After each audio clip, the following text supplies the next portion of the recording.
சிந்திப்போமே. 1807 பதிகரோடும் என்னை கூட பணித்து அருளாய். ஸ்ரீ மாதவ சிவஞான சுவாமிகள் விளக்குகிறார்.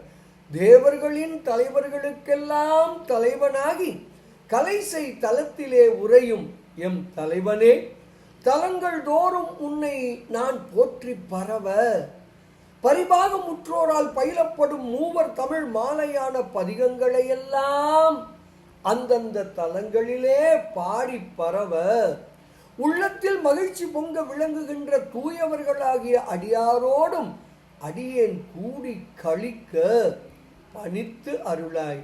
கலைசை பதியானே பணித்து அருளாய்.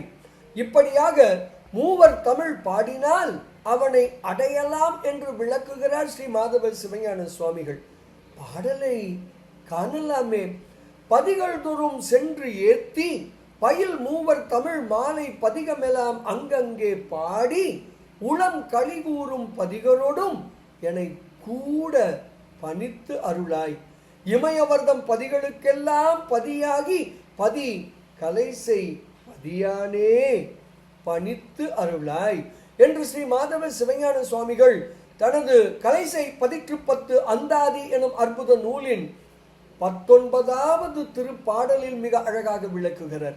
தமிழ் மாலை சூட்டுவோம், அடியாரோடு இணங்குவோம், பேரானந்தத்தில் திளைப்போம் திளைப்போம் திளைப்போம். இனிய வணக்கம். சிவாய நம.